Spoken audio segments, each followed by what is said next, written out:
Maya's kitchen. இன்னைக்கு ரொம்பவே ஈஸியான, அதே நேரத்தில ரொம்ப டேஸ்டியான, வீட்ல இருக்க தோசை மாவு வச்சுக்கிட்டு கொஞ்சம் வித்தியாசமான டிஃபன் ரெசிபி எப்படி செய்யலான்னு பார்க்கலாம். வாங்க வீடியோக்குள்ள போகலாம்.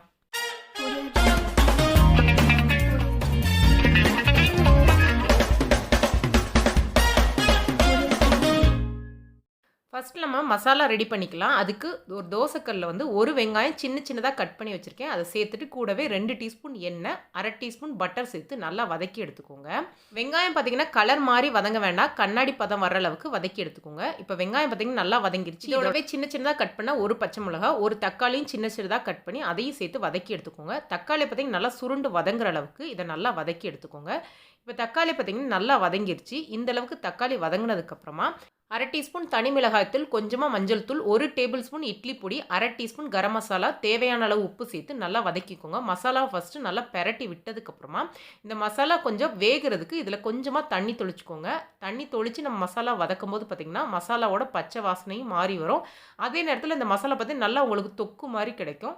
கொஞ்சமாக தண்ணி கலந்து மீடியம் ஃப்ளேமில் வச்சு நல்லா ஒரு தொக்கு பதத்துக்கு நல்லா வதக்கி எடுத்துக்கோங்க.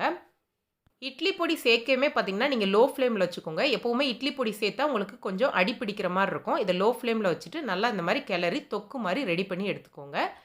இந்தளவு மசாலா தயாரானதுக்கப்புறமா இதில் கொஞ்சமாக கொத்தமல்லி தழை நறுக்கி சேர்க்குறேன். அதை இதோட சேர்த்து நல்லா வதக்கி எடுத்துக்கோங்க.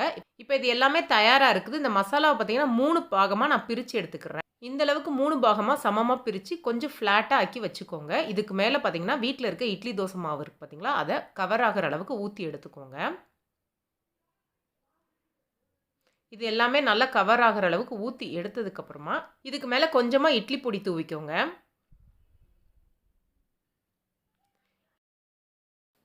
இட்லி பொடி தூவினதுக்கப்புறம் பார்த்தீங்கன்னா இதுக்கு மேலே கொஞ்சமாக வெண்ணெய் வைக்கிறேன். வெண்ணெய் வைக்கும்போது பார்த்தீங்கன்னா டேஸ்ட் ரொம்ப நல்லாயிருக்கும். இப்போ சுற்றி கொஞ்சமாக எண்ணெய் ஊற்றிட்டு இதை மூடி வச்சிடலாம். மூடி வச்சு லோ ஃப்ளேமில் ஒரு 2 நிமிஷத்துக்கு வேக வச்சு எடுத்துக்கோங்க. இதை மூடி வச்சு வேகும் போது மாவு கொஞ்சம் உங்களுக்கு வெந்து வரும். இப்போ 2 நிமிஷம் கழித்து பார்த்தீங்கன்னா மாவு கொஞ்சம் வெந்திருக்கும். இந்த மாதிரி ஒட்டி இருந்தால் மட்டும் பிரித்து எடுத்துக்கோங்க. இப்போ இதை திருப்பி போட்டுடலாம். இதை ஃபுல்லாகவே லோ ஃப்ளேமில் வச்சுட்டு செய்யும்போது பார்த்திங்கன்னா உங்களுக்கு அந்த வெங்காய மசாலா கரிஞ்சு போகாமல் வரும். இப்போ இதை திருப்பி விட்டு அந்த பக்கமும் கொஞ்சம் வேக வச்சு எடுத்திங்கன்னா சூப்பரான டேஸ்டியான ஹைதராபாத் ஸ்பாட் இட்லி நம்மளுக்கு தயாராகிடுச்சு. எப்போவும் ஒரே மாதிரி இட்லி தோசை சாப்பிட்றதுக்கு இந்த மாதிரி வித்தியாசமாக ட்ரை பண்ணி கொடுங்க. வீட்டில் எல்லாருமே விருப்பமாக சாப்பிடுவாங்க. இது பார்த்திங்கன்னா சும்மாவே சாப்பிட்லாம். அந்தளவுக்கு இதோட டேஸ்ட் ரொம்ப நல்லாயிருக்கும். உங்களுக்கு விருப்பம்னா இதை தேங்காய் சட்னியோட சாப்பிட்டு பாருங்கள். அதோட டேஸ்ட்டும் ரொம்ப நல்லாயிருக்கும். இந்த வீடியோ உங்களுக்கு பிடிச்சிருந்துச்சுன்னா லைக் பண்ணுங்கள், ஷேர் பண்ணுங்கள், மாயாஸ் கிச்சனுக்கு சப்ஸ்கிரைப் பண்ணுங்கள். கூடவே இருக்க பெல் ஐக்கானை கிளிக் பண்ணுங்கள். ரெகுலராக அப்டேட் கிடைக்கும். நன்றி, வணக்கம்.